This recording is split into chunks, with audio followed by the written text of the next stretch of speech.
Greetings and blessed day to you once again, people of God. It's the Revelator once again, and hoping the grace and the mercy of our Lord Jesus Christ is with you until the end of time. Welcome to the presentation that is an emergency presentation.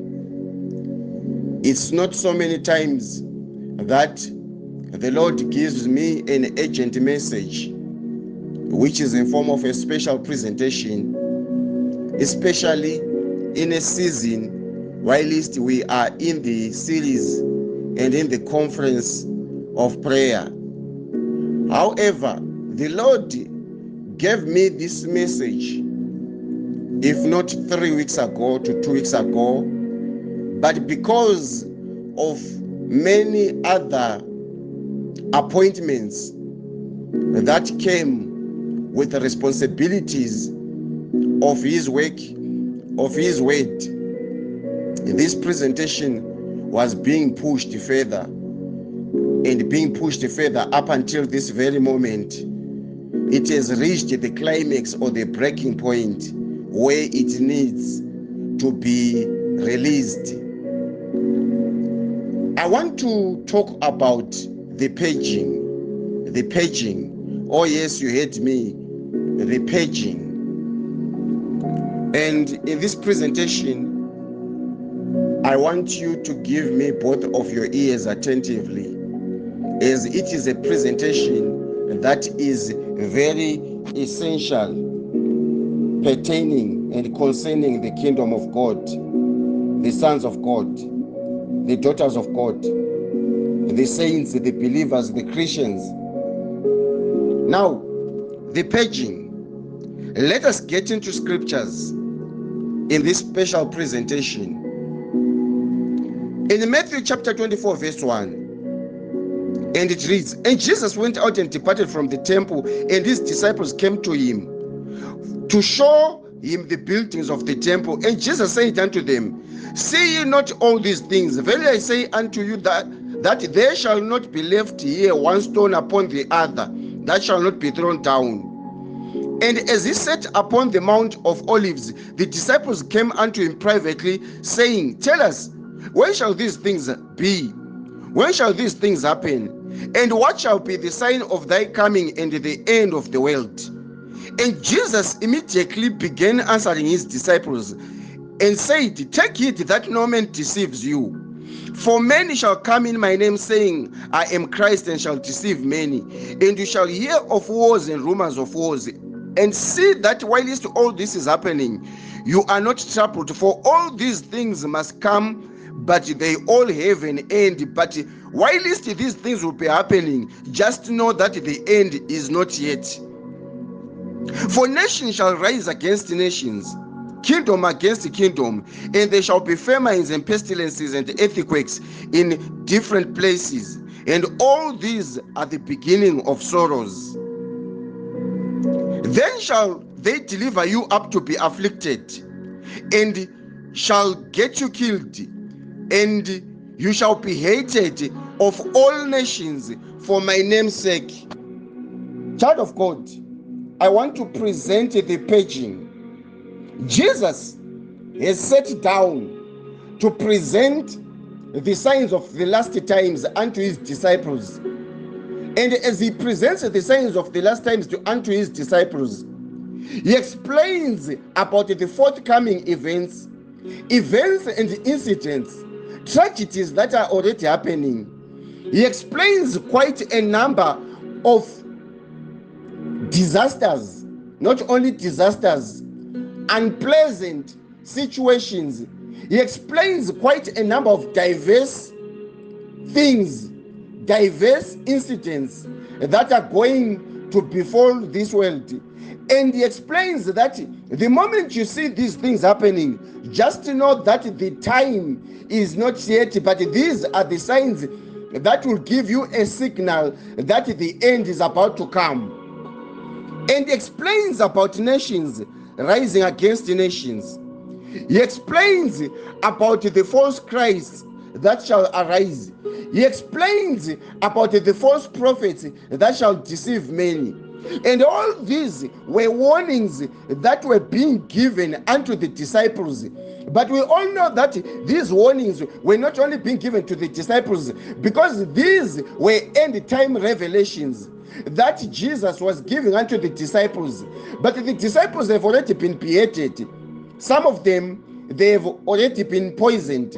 Some of them, they've already been beheaded. Some of them, they've already been crucified upside down. Some of them, they've suffered many different things, and they are no longer in this realm. Meaning that this message that Jesus was giving, it was designed for us that are already experiencing and witnessing the things that Jesus revealed. All these are the beginning of sorrows, and Jesus explains. And then Jesus begins speaking further. Then they shall deliver you to be afflicted, and they shall kill you, and you shall be hated of all nations for my name's sake. Jesus does not say you shall be loved. He says you shall be hated because of my name. And for my name's sake, many shall hate you, and they shall even deliver you to be afflicted. They shall even deliver you to be killed. But in all these afflictions, in all these betrayals, where many of you shall be betrayed, where many of you shall hate one another, he that endures to the end, the same shall be saved. Now, as Jesus was explaining all these events and tragedies, he begins saying something that was very deep. And then he says it in a prophetic and in a parabolic manner. Then he says, then let them which be in Judea flee into the mountains. Let him which is on the housetop not come down to take anything that has been left in the house. Neither let him which is in the field return to take his clothes. And woe unto them that are with a child, that give suck in those days. He begins giving warnings. He begins giving insights that dramatize a very crucial moment. A moment where many shall be running for their dear lives. A moment that shall be very chaotic.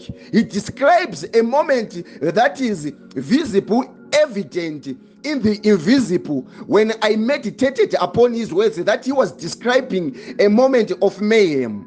And as he describes that very moment, he then warns his disciples and says, but pray that your flight be not in the winter, neither on the Sabbath day.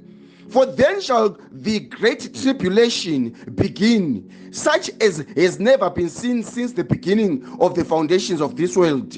And except those days should be shortened, there should be no flesh be saved. Except those days be shortened.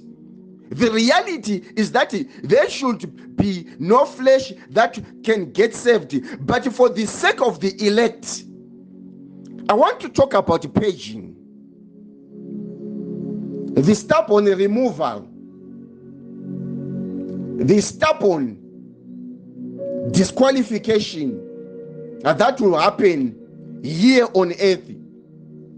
How many shall be uprooted and cast out? How many shall be denied? When that moment comes of rejections, there shall be purging. But before the purging, many shall be called, and many shall be chosen. And as many shall be called, they shall be given specific assignments to do on behalf of the kingdom. And as many shall be called, many shall be also disqualified. The purging process that is coming, child of God, shall be ruthless. The purging process that is coming, child of God, shall not leave any flesh. It shall not spare anyone. No one shall be given the liberty to survive. But for the sake of the elect, but for the sake of those that are chosen, what it means is that a certain number of remnants shall remain for that sake, for that cause. But the reality that Jesus prophetically prescribed is that no flesh shall be spared. I'm talking about the purging. When we are talking about the purging, we are talking about the disqualification. We are talking about the stubborn removal. We are talking about cutting loose. We are talking about removing. There will come a time where the gospel that we are preaching is not going to be necessary. There will come a time where the gospel that we are uttering day and night is not going to become the solution. There will come a time where these prayers, they are not going to save you. There will come a time where this intercession will not be necessary. There will come a time where the interceding is not going to save your soul, child of God. But for the sake of the elect, those days shall be shortened. But even though those days shall be shortened, they shall be chaos, they shall be mayhem.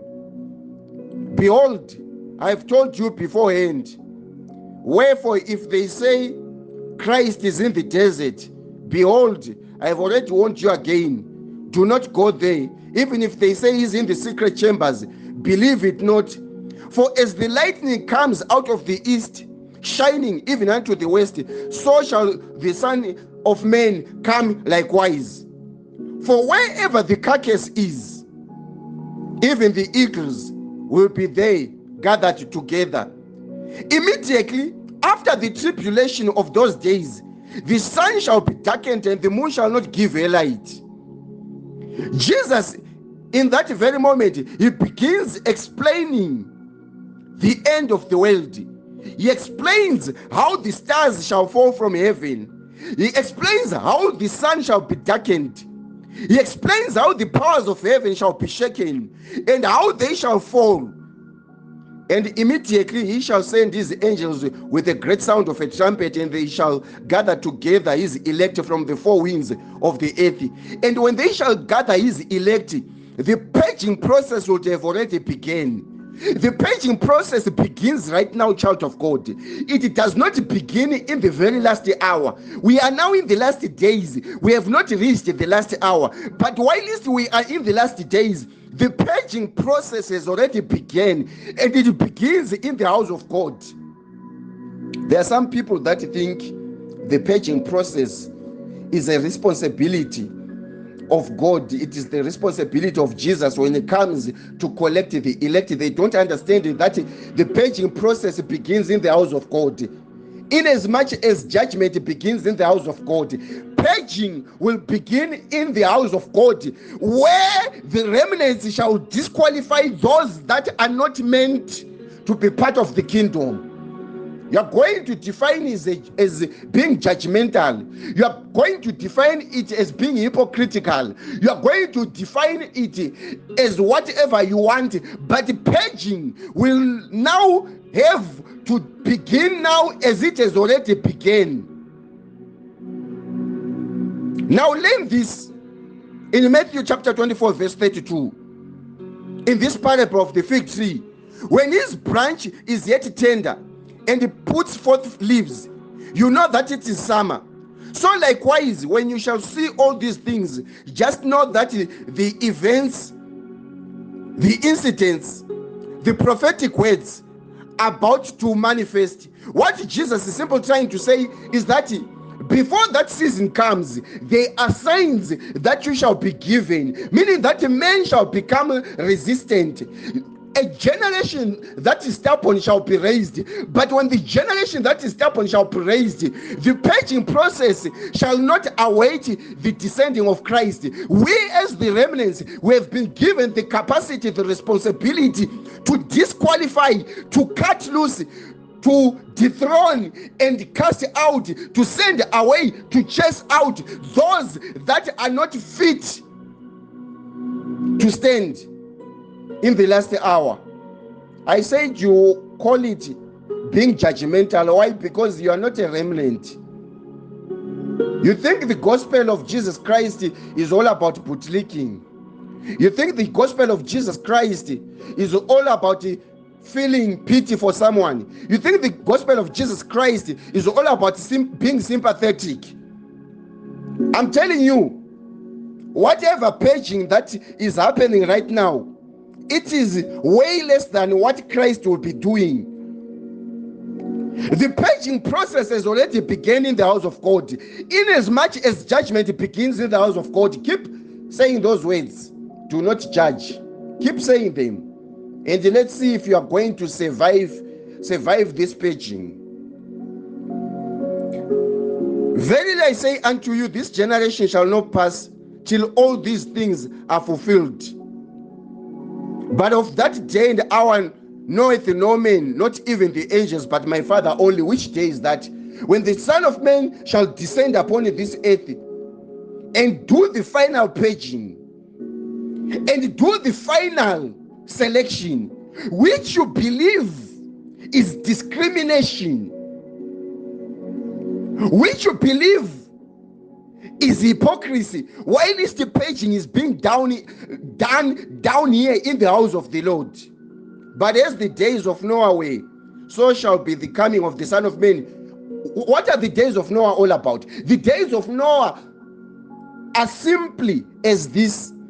When Noah told them to do what is required and they failed to listen, Noah was left with no choice but to select those that were obedient. And there were very few. And the ark was built. And when the floods came, they did not survive. That alone was purging, child of God. You are waiting for purging, but the processes of purging have already started. And then the Son of Man prophetically says, then shall be two in the field, one shall be taken and another shall be left. That is purging. Two women shall be at the grinding mill, one shall be taken and another shall be left. That is purging. Two men shall be in a library, one shall be taken and another shall be left. That is purging. Two women shall be in the saloon, one shall be taken and another shall be left. That is purging. Two men shall be worshiping in the temple, one shall be taken and the useless shall be left. That is purging. Two men shall be branding, representing the ministry. Two men shall be interceding, representing the ministry. Two women shall be walking in the street. At every level, two shall be defined, but one shall be taken and another shall be left. I'm talking about purging. One shall be taken that is useful and one shall be left that is useless. People want to be begged so that they work for God. People want to be bootlicked so that they work for God. People have not realized that purging has already begun, but they want to identify it as being judged. They are waiting for Jesus to judge them. When you hear someone saying don't judge, they are waiting for Jesus to judge them, but they don't have any idea that the one that is coming, that they are actually ordaining to judge them, he does not need them to ordain. Why? Because that one was ordained before the foundations of this world. The one that is coming to judge, you will not love the judgment. If you are not found on the right side, you will not love the judgment. The purging that is happening in the house of God, where sinners are being casted out of synagogues, where the rebellious are being driven out of the synagogues, where the stubborn are being disqualified in the presence of God, is little. It is nothing. It is nothing compared to what Christ wants to do in the last hour when it comes to select, when it comes to collect the righteous, when it comes to take his own, when it comes to take his own elect. One shall be taken and another will be left. Who then is a faithful and wise servant, whom his Lord has made ruler over his household to give them meat in due season? We as the servants, we as the remnants, we have been given the capacity to start the process of purging. And we are going to be removing all those that do not want to work for the kingdom. If you are waiting for the judgment of Jesus Christ, keep waiting. But judgment begins in the house of the Lord. Yes, Christ is going to do the ultimate judgment of fire, where the final purging will happen, where the sinners and the righteous, the rebellious and the purified, those that sacrificed their lives for the kingdom, they shall be selected, they shall be comforted, they shall be given white robes by our Lord Jesus Christ. But those that were stubborn, they don't need to wait for Christ for them to be disqualified. They don't need to wait for Jesus for purging to begin. Purging has already begun, and we are going to be disqualifying. We are not going to be showing any mercy, even if it means that the house of God remains with just a few remnants, those that shall remain for the purification process, those that shall remain to be sanctified in the house of the Lord, those that shall remain to do the will of God, those that shall remain to work for God. If you are listening to my voice right now, just raise your hand. I want to pray for you. There is a purging that is coming. It is the final, but before the final purging comes, I want to pray for you so that you are not disqualified right now. You are fearing the disqualification process of the last hour, but I'm here to warn you that you can get disqualified right now. This is why the gospel is being preached right now. Why? Because this moment right now is the moment that will determine the last hour. You are waiting for the last hour, but what are you doing right now? Where are you serving in the house of Lord? What are you doing in the house of Lord? What have you done for the Lord? I'm not talking about giving. I'm talking about giving service for the Lord. As I'm preaching right now, I'm giving my service for the Lord. What are you doing? How many times have you been told to serve in the house of the Lord? How many instructions have you been given, and what have you done? Raise your hands. I'm talking about the purging, the emergency sermon presentation in the middle of the season of the prayer of realms and the realms of prayer. Raise your hands.